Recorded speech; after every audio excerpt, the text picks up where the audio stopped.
This is the 5-metre long, 2.5 tonne, 7-seater Audi Q7. It's absolutely mahoosive. It shares its underpinnings, its underneath, with cars such as the Bentley Bentayga or the Lamborghini Urus or even the VW Touareg, would you believe?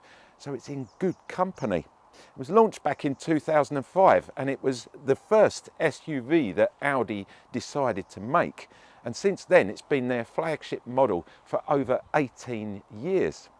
So it's got a lot going for it. It's got a great pedigree. It's an amazing bit of kit, in all honesty. I've been driving it for the last 2 weeks all over the UK, and I can honestly say I probably think this is one of the best all-round cars I've ever had the chance to get my hands on.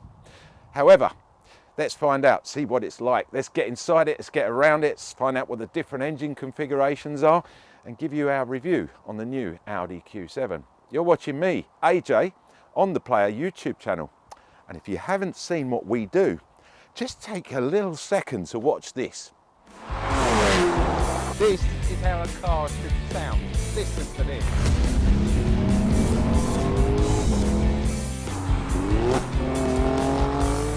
I didn't really push it either. I was just having a bit of fun. Oh really?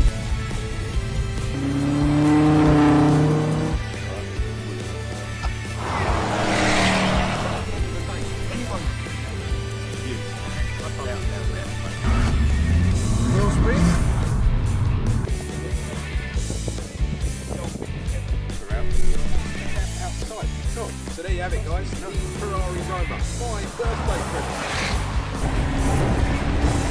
Here we go. We're going to meet the crew and hopefully get the paint. Nice, a real one.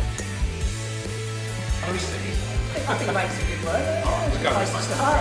Nice to see you. Show us your big chopper, your helicopter. So here we are, the Morgan Roadster, where we're here for the Swiss Watch Show. And guys, guess what? It's another morning here out in sunny France.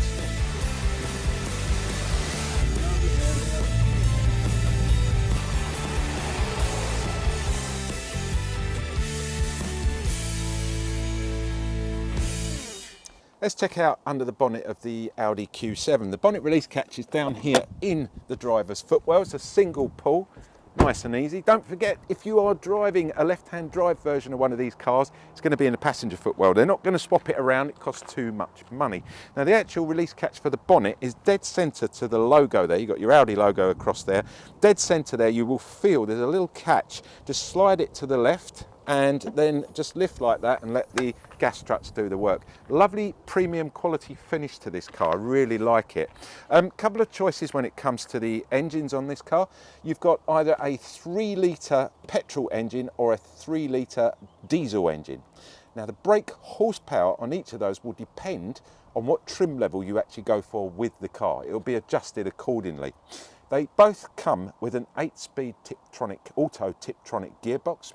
Fantastic gearbox on this car, and don't forget, all cars will come with the Audi Quattro all-wheel drive system, that famous system. So this car is as good off-road as it is on-road.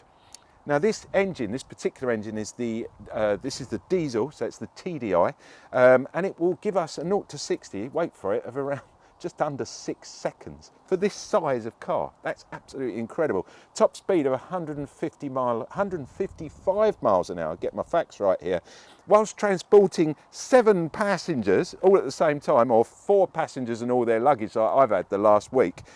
You're going to be getting with the diesel around about 35 to the gallon on a run, which isn't bad at all. I think all in all, it's a fantastic package. Let's check out the rest of the car. Audi Q7s come in 3 different trim levels. Entry-level cars cost from £64,000 UK. S-Line is your entry level. It's got a little badge here. We've got one here today. However, if you want the top of the range, or kitchen sink level as I like to call them, you'll be looking at the Vorsprung, and that will start at around £84,000. Cars come in 16 different colours. Oh yes, plenty of choice. If you like solid white, it's included in the price. You don't have to pay any extra. However, if you like a bit of matte metallic or standard metallics, you're going to be paying an extra £750. If you want to go custom on this, Audi have a fantastic custom range of colours, but you will be paying £4,800 for that custom finished paint job. Cars come in either 20 or 21-inch rims, depending on which trim level you go for again, but all cars will come with standard leather interior. Really nice interior on this car as well. Plus you get LED lights at the front here and LED daytime running lights and LED at the rear as well. All in all, it's not a bad package for 64 grand. Let's check out round at the back at the Q7. And first up, look at the width of this car. It's massive, I love it. And the height as well, so high. But the styling, the actual look of it, it's just beautiful. Look at the way this sort of beautiful bit of stainless or silver panelling here runs across through the LEDs. It just sort of finishes the whole thing off. A couple of fake vents, I'm afraid. We've got one down here and one on the other side, make it look like it's got a big twin exhaust out there. The exhaust itself is actually hidden underneath. There's nothing in there at all. But I do like the styling on it. I think it's very, very nice. You've got quite a bit of aero going on up here.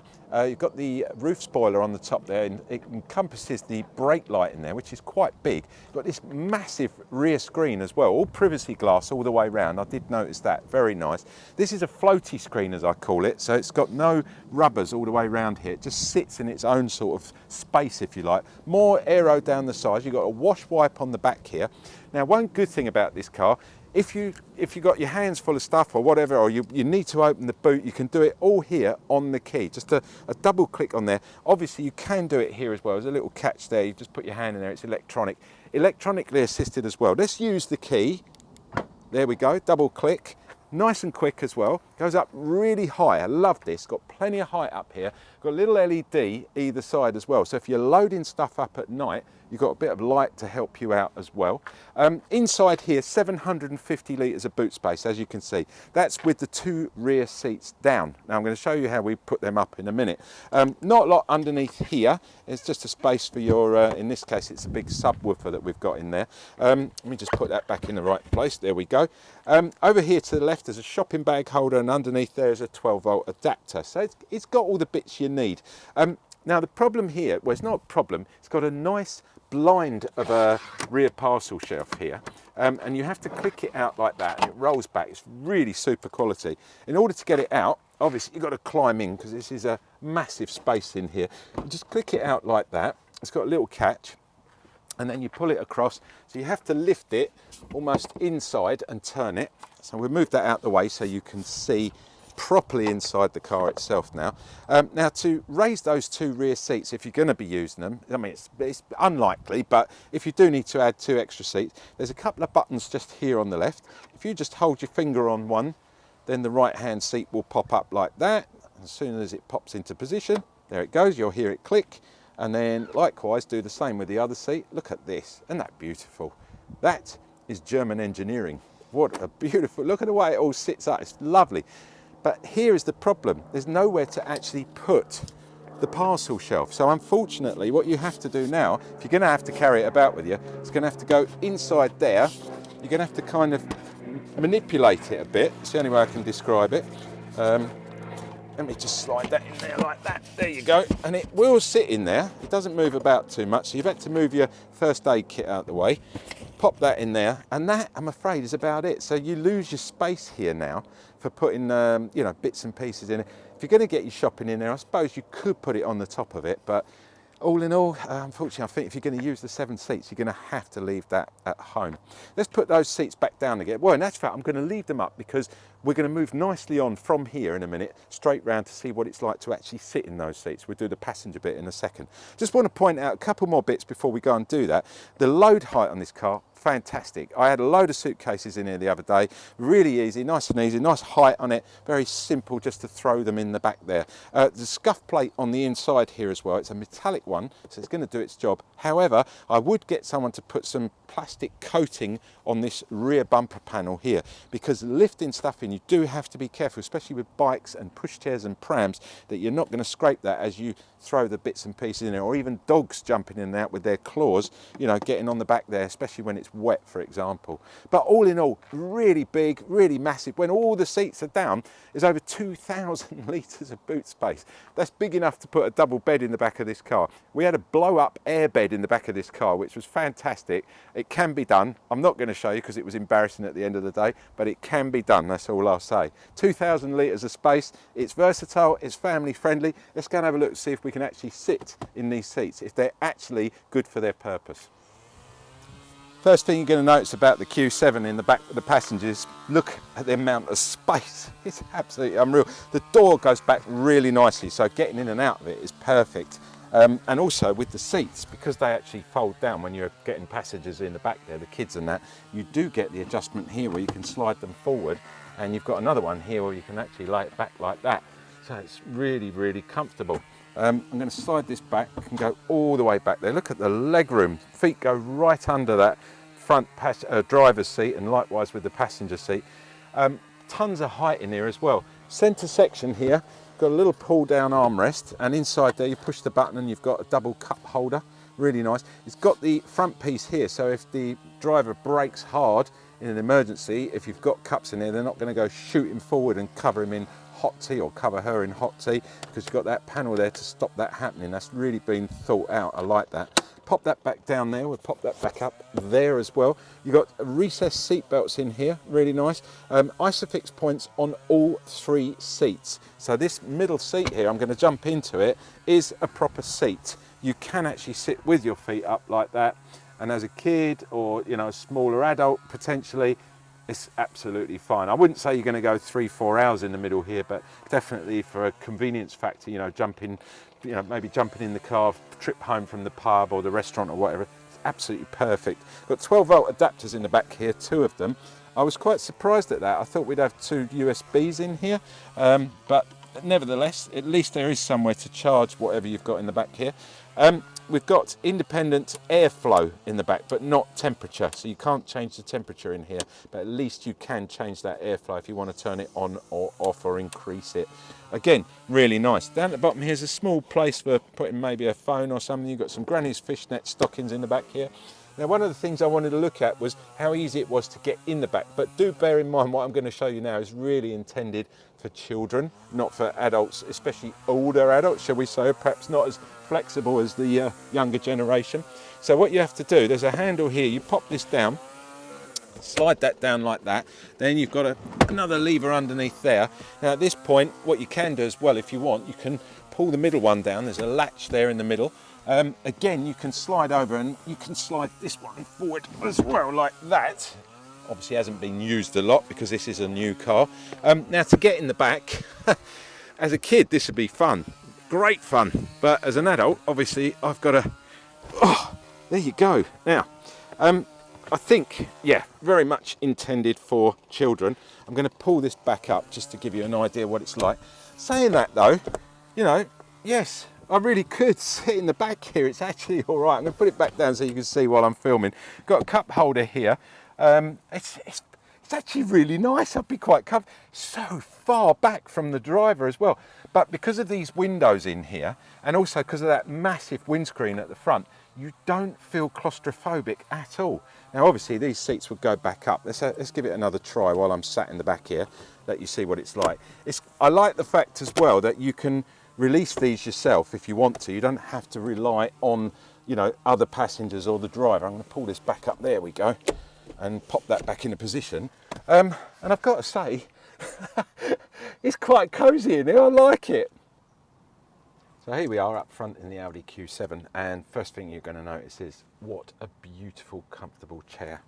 Well bolstered, can easily get it in the perfect position as well.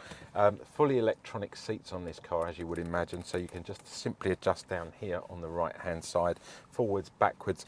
On your steering control itself, your actual steering column, look at the distance you can get on that, up and down.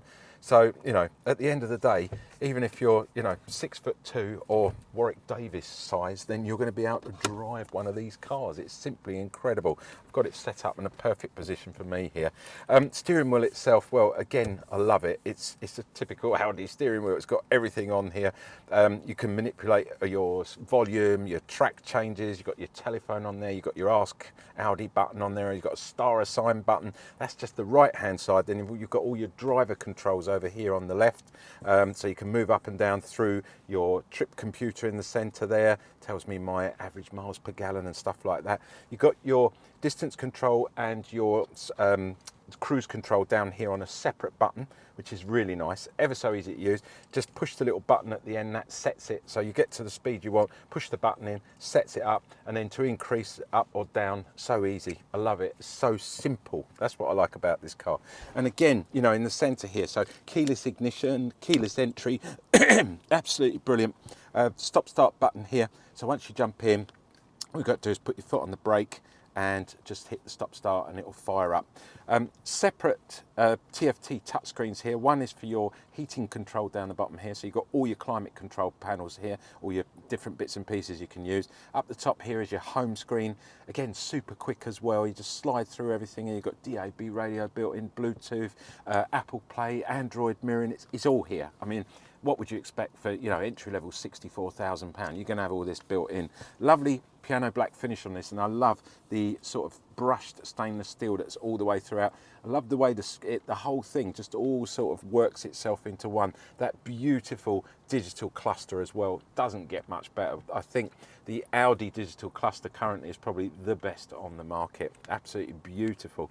Got your 8-speed Tiptronic auto gearbox here. Again, very, like, you know, it reminds me of one like just want to, you know, like something out of Star Wars or something. It just feels like that. It's just the way this car's built. Double cup holder in here, pops open there like that, with a 12-volt adapter in there as well. Got a nice large cubby in here, place to put pocket change, as we call it. A bit of change to go in there that won't rattle about because it's got a nice finish to it. Easy get a mobile phone in there. I've got sunglasses in there, I've got glasses in there. You've got a USB-C charger in there as well, and that will also connect your Apple Play. So if you need to connect your Apple Play, you can do that in there. But just generally all round in this car, it's just so lovely.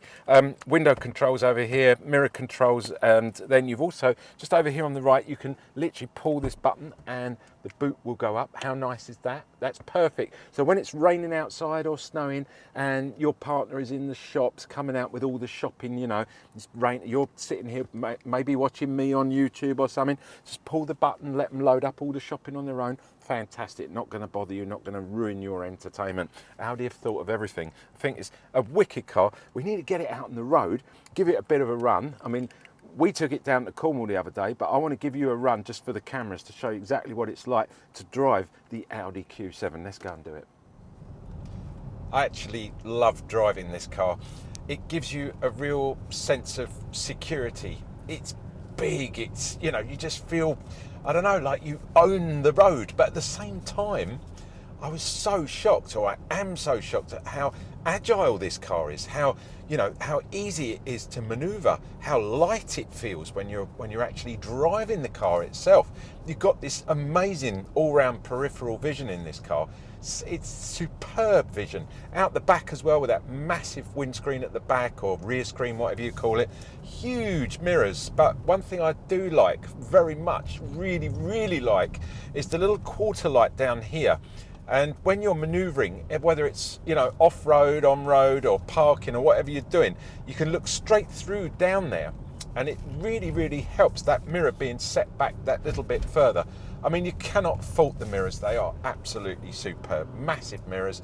I'm loving all the electronic aids on this car, and this is the basic entry-level car that I'm driving today. This is the S line, and it's got loads of bits and pieces on it. It's so easy to use as well. Down here you've got your cruise control. You can set it, just push the button at the end, up and down. You've got all your aids. You've got your nav system built into this car as well. Lovely TFT touchscreen. The only thing I will say about that is I do find when the sun is very low and it's coming through, it does sort of kind of glare back at you a little bit. Sometimes it's difficult to see. So that's my only comment on that. I love the fact also that the heating controls are completely separate.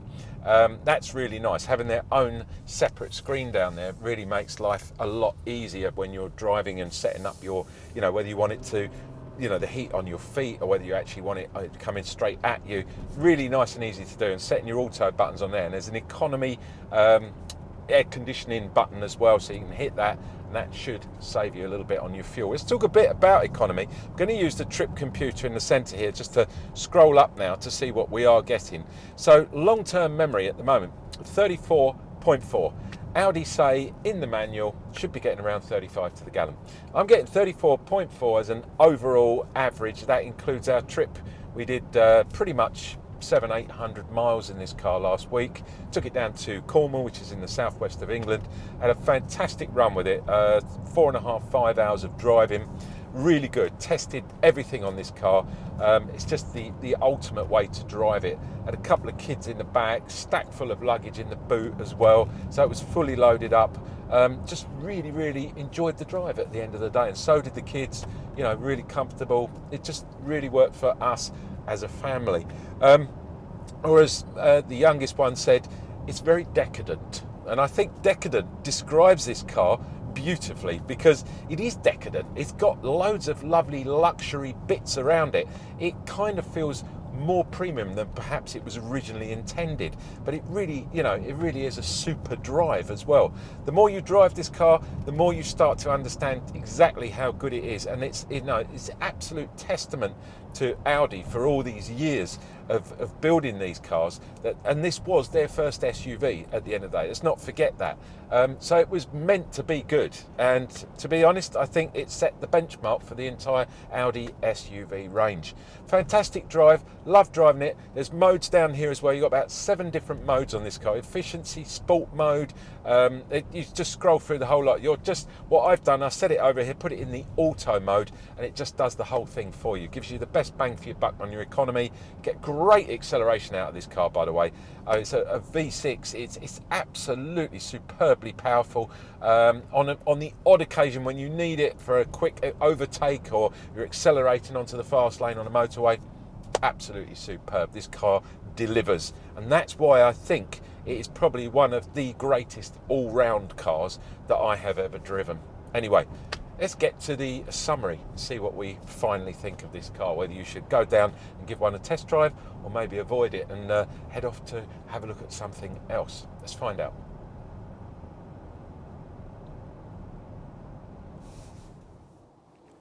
So there you have it, the Audi Q7. What a car, what a fantastic car. I've had so much fun with this car over the last couple of weeks, you wouldn't believe it. I thoroughly suggest you get down to an Audi showroom and take one out on a test drive. You are not only going to be surprised, I think you're going to be blown away exactly how good this car is. If you're in the market for a big car, a big SUV that can carry up to 7 people, then this has got to be in your top 3 for sure. Audi warranty, standard 3 years or 60,000 miles, whichever comes first. 12-year anti-perforation warranty, 3-year paint warranty, and 1 year's roadside assistance. All comes with the car the minute you drive it off of the forecourt. At the end of the day, choice is yours, that's all I can say. You've been watching me, AJ, on the Player YouTube channel. Don't forget, like, subscribe and comment. Any questions you got or any comments you want to make, leave them in the box down below. One of the team will get back to you in due course. Don't forget also, if you want to subscribe, there is a subscribe button. Get over there, give it a tick. That will take the bell sign off and allow notifications to come through of all the other videos that we're doing, because you saw at the beginning of this video, we do far more than just car reviews. So the reason for that is I'm going to explain to you, because you're about to get an opportunity to get something for nothing for a change, which is highly unusual in today's modern world, which is all I will say. You will actually have a chance to get a copy of The Player, because we are part of The Player. Now, The Player is a men's bookazine. That's a magazine with a hardback cover that comes out in the frequency of a magazine. There you go, it's coming up now. You can see me holding it. It's a big book. Now, you can't get the actual physical thing, but the identical version of that book you're looking at is online, and that you can have completely free of charge. And all you've got to do is head over to www.theplayer.co.uk. 1 second, I'm going to make life really easy. It's going to come in here now, it's down at the bottom.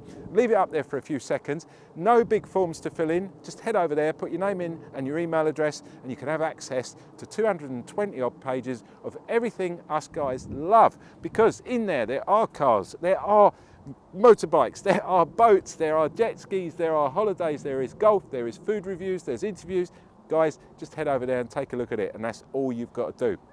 One last thing I'm going to ask you for. So it's so simple. All you've got to do is give us a thumbs up, if you wouldn't mind. We don't get a pay rise, we don't get a bonus, but what we do get is a pat on the back from the boss to say job well done, because if you thumbs up, that means you like what we're doing. Thanks guys, catch you next week. Something different.